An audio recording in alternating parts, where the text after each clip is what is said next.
नमस्कार, बहुत स्वागत है आपका। मैं हूं आपके साथ कीर्तिवार से।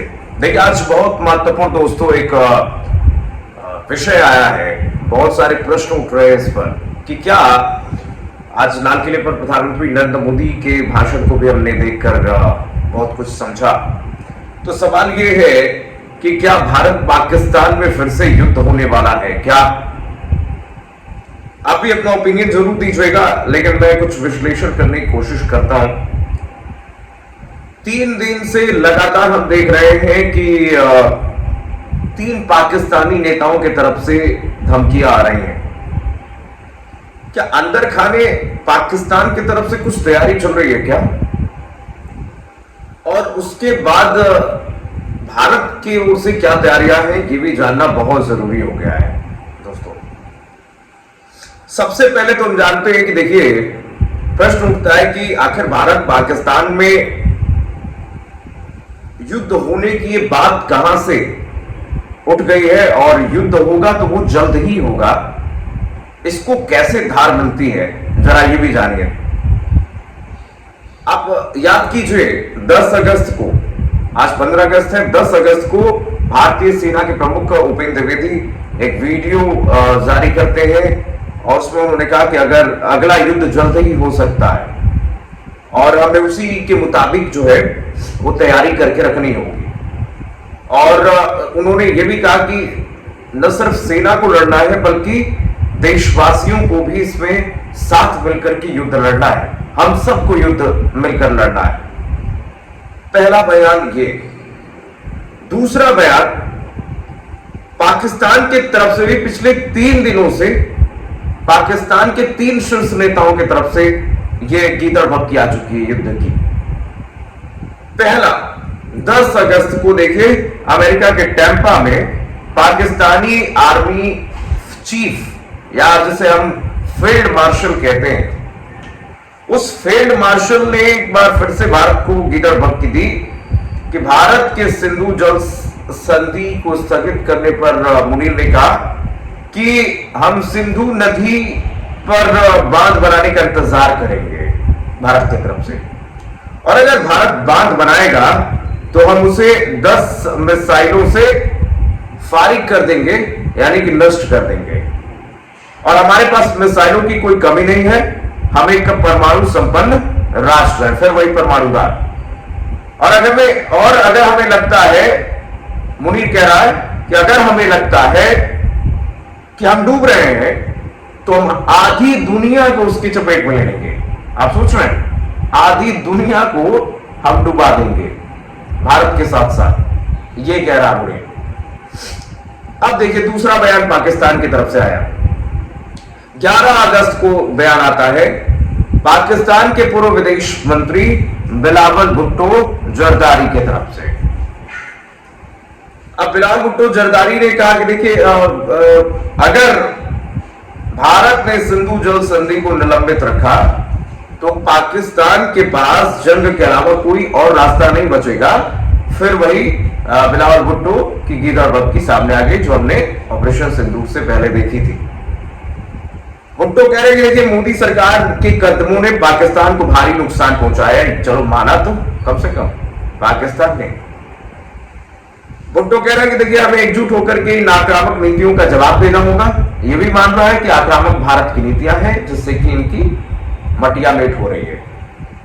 भुट्टो कह रहा है कि पाकिस्तान की जनता ताकतवर है, सो कॉल्ड ताकतवर है, भीख मांग रहे हैं अभी ये, लेकिन ये ताकतवर है। कह रहा है कि वो भारत से जंग भी लड़ सकती है और सभी 6 नदियां वापस भी ले सकती है पाकिस्तान की जनता। जी हां। अब आइए, सबसे महत्वपूर्ण बयान आ जाता है पाकिस्तान के जोकर प्रधानमंत्री शहबाज शरीफ का, जो असीम मुनीर का रिमोट कंट्रोल है। असीम मुनीर का रिमोट कंट्रोल शहबाज शरीफ कहता है कि दुश्मन यानी कि भारत पाकिस्तान से एक बूंद पानी भी नहीं छीन सकता है। और क्या हो रहा है अभी इससे पता है, इसके देशवासियों को भी पता है। शहबाज कहते हैं कि आपने हमें पानी रोकने की धमकी दी, अगर ऐसा करने की कोशिश की तो पाकिस्तान आपको ऐसा सबक सिखाएगा कि जिसे जिंदगी भर आप भूल नहीं पाएंगे, ये कह रहा है। अब देखिए, लेकिन सवाल ये आता है कि अगर युद्ध होता है तो वो किस मसले पर होगा, किस मुद्दे पर होगा।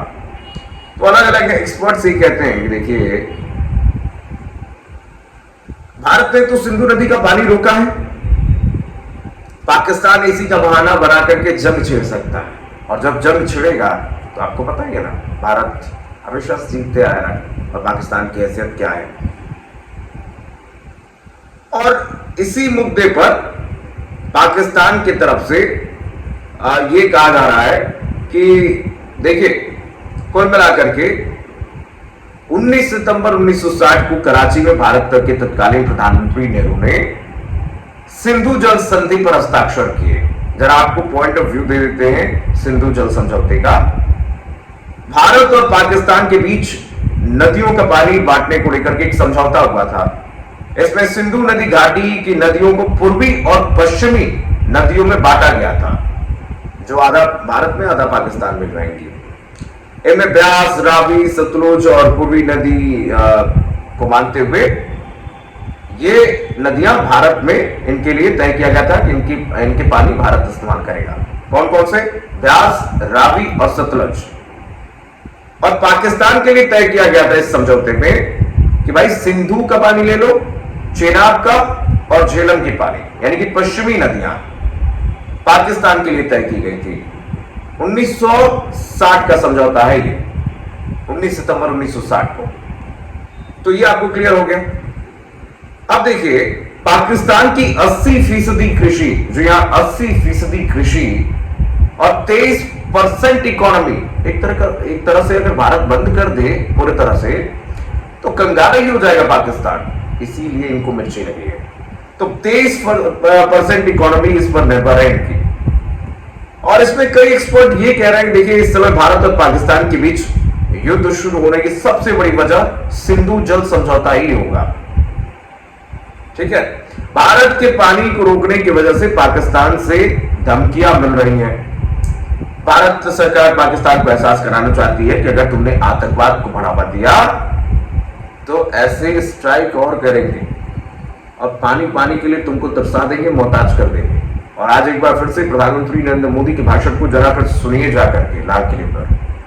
उन्होंने कहा अब न्यूक्लियर ब्लफ नहीं चलेगा, न्यूक्लियर ब्लैकमेल नहीं चलेगा, और हम पाकिस्तान, हम आतंकवादियों और आतंकवादियों को पालने पोसने वाले लोगों को, पालने पोसने वाले देश को एक ही श्रेणी में मानेंगे, एक ही कैटेगरी में मानेंगे, और यह भी न्यू नॉर्मल हो गया है।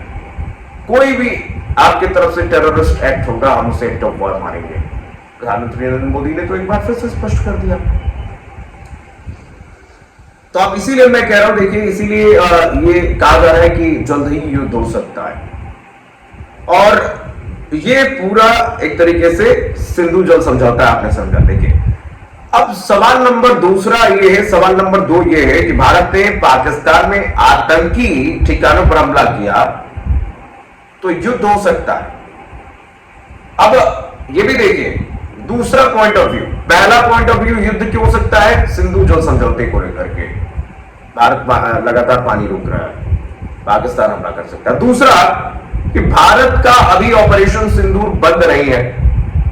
रक्षा मंत्री राजनाथ सिंह ने भी कहा है, प्रधानमंत्री नरेंद्र मोदी ने भी स्पष्ट कर दिया कि ऑपरेशन सिंदूर लगातार जारी है और ये बंद नहीं है, बना होगा।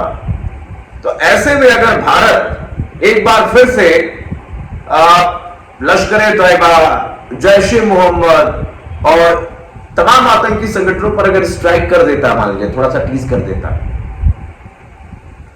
तो दोबारा अगर आतंकी हमला होता है और अगर भारत ने स्ट्राइक कर दिया तो वहीं से युद्ध शुरू हो जाएगा। एक संभावना ये भी बन रही है।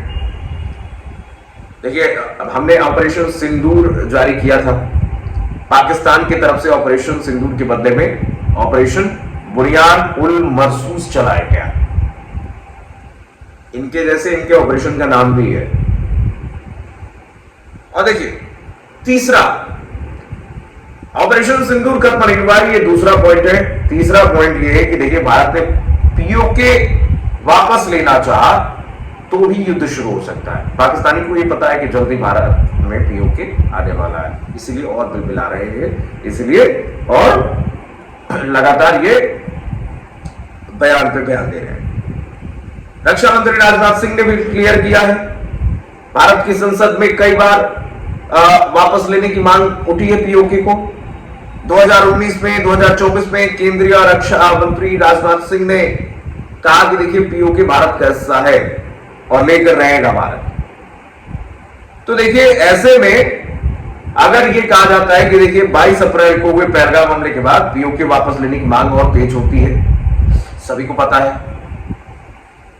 जब भारत ने पीओके में मुजफ्फराबाद, कोटली और भीमगंज जैसे इलाकों में ऑपरेशन सिंदूर चलाया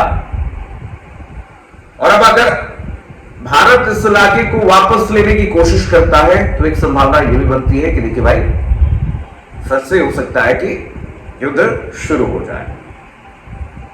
अब तमाम अटकलें इसलिए भी लगाई जा रही हैं क्योंकि भारत की तरफ से भी तैयारियां तेज कर दी गई हैं। भारत ने अपने ड्रोन स्क्वाड बढ़ा दिए, ड्रोन की भूमिका अपने अभी ऑपरेशन सिंदूर भिजवा रहे हैं। भारत की तरफ से ड्रोन स्क्वाड्रन बढ़ाए गए हैं और इससे संकेत आपको मिल जाना चाहिए कि भारत की तरफ से क्या तैयारियां हैं। अपाचे हेलीकॉप्टर की खरीद होगी, 3 अपाचे हेलीकॉप्टर की खरीद 22 जुलाई को भारत ने 3 अपाचे AH-64E हेलीकॉप्टर खरीदे हैं और साल के अंत में 3 और अपाचे हेलीकॉप्टर आने की संभावना है। पाकिस्तान की क्या तैयारी है? देखिए पाकिस्तान चीनी हथियारों की जंग की तैयारी में जुटा हुआ है, चीनी हथियारों से तैयारी कर रहा है और चीनी हथियार इसके फुस हुए हैं ऑपरेशन सिंदूर के दौरान।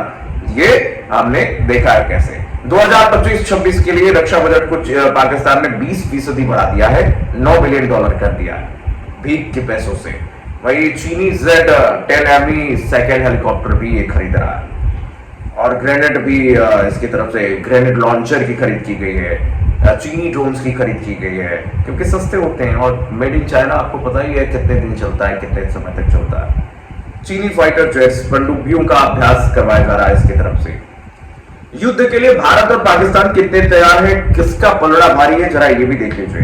तो 145 देशों की लिस्ट में अगर हम देखें तो अमेरिका, रूस और चीन के बाद भारत की मिलिट्री 4थे नंबर पे है, जबकि पाकिस्तान 12वें नंबर पे है, बहुत पीछे है। पारंपरिक युद्ध की स्थिति में भारत की स्थिति बहुत बेहतर है, बहुत बेहतर है। हमारे पास पाकिस्तान के पास 6.5 लाख सक्रिय जवान है, हमारे पास 14.5 लाख, करीब 15 लाख के करीब सक्रिय जवान है। बख्तरबंद गाड़ियां, टैंक, आर्टिलरी, सब में भारत की बढ़त है और भारत का भूभाग भी भिजवाते हैं, भारत के पास लैंड भी भिजवाते हैं। तो कहीं कहीं नहीं ठहरता है इस वक्त पाकिस्तान, गोला बारूद में भी नहीं ठहरता है और न्यूक्लियर वॉर अगर हो जाता है, भारत के पास सबसे ज्यादा मजबूत डिटरेंस इस वक्त मौजूद है। न्यूक्लियर ब्लफ को लेकर के भी भारत ने स्थिति तय कर दी है कि अब हम न्यूक्लियर वॉर से नहीं झुकेंगे। आर्थिक स्थिति क्या है देखिए, आपको पता ही है, कंगाल पाकिस्तान इस वक्त कटोरा लेकर भीख मांग रहा है। IMF से अभी ऑपरेशन सिंदूर के बाद आपने देखा होगा किस तरीके से $बिलियन का ऐसे भीख IMF की तरफ से दिया गया है ताकि आतंकवादियों को फिर से ये मदद कर सके और आतंकवादी संरचनाओं को फिर से खड़ा कर सके। देखिए राजनीतिक इच्छा शक्ति में दोनों देशों की सरकारों का रुख आक्रामक है। आर्थिक स्थिति में भारत की GDP पाकिस्तान से 10 गुना बड़ी है, ये भी आपको पता होना चाहिए। और पाकिस्तान की GDP 30 लाख करोड़ है, भारत की GDP 400 से, आप सोचिए, भारत की GDP है 324 लाख करोड़, तो कहा 30 लाख करोड़ और भारत की GDP कहा 324 लाख करोड़। आप इससे अंदाजा लगा सकते हैं कि कौन सा देश इस वक्त गीदड़ बड़की दे रहा है और कौन इस वक्त सचमुच में तैयारी कर रहा है। तो आपको क्या लगता है, आपका क्या ओपिनियन है, इस कमेंट में जरूर बताइएगा। चैनल को सब्सक्राइब कीजिए, लाइक कीजिए और शेयर कीजिए। नमस्कार, अगले अंक में मिलते हैं।